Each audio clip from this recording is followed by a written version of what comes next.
Hello guys, সবাইকে good morning আমার থেকে শুভ সকালে। তাই গাইস, যদি আমি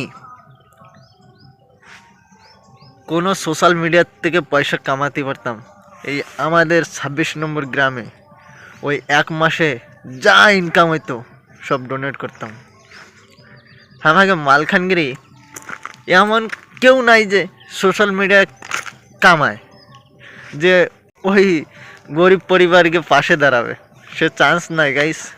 কেন না, সবাই সবাইকে হিংসে করে, তার জন্য কোনো দিন হয় না গাইস, আর হবেও না।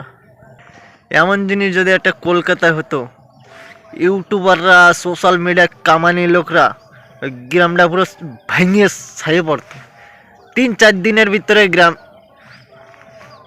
গ্রাম তার থেকে ডেভেলপ যদি না করে দিত, তারপরে কইতাম দেখো কলকাতার দিকের ভিডিও দেখো, ওরা একজনকে প্রত্যেক লোক সাপোর্ট করে।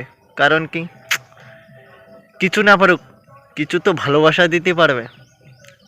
তোমার দাঁতে তোমার হৃৎপিণ্ড চায় না, হৃৎপিণ্ডটা দাও, চায় একটু ভালোবাসা।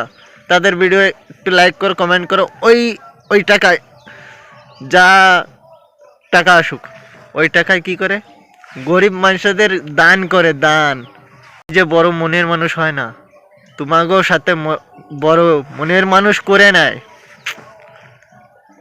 কিছু শেখো। সোশ্যাল মিডিয়ায় তো আজকের থেকে নামুনি, নামছো তো অনেক দিন থেকে, বুঝে সুঝেই তো নামছো। তা সবাইকে সবাই সাপোর্ট করো, তাহলে এই যে 26 নম্বরে যা হয়ে গেল, বর্তমান তো কিছু দিতে পারলে না, পরে এমন কোনো দিন আসলে ডোনেট করার মতন তো কিছু থাকবে। ধন্যবাদ। ভুল হলে ক্ষমা করে দেবেন, দূর থেকে দেখলে ক্ষমা করে দেবেন, ধার থেকে দেখলে আমি নিজেই ক্ষমা চেয়ে নেব।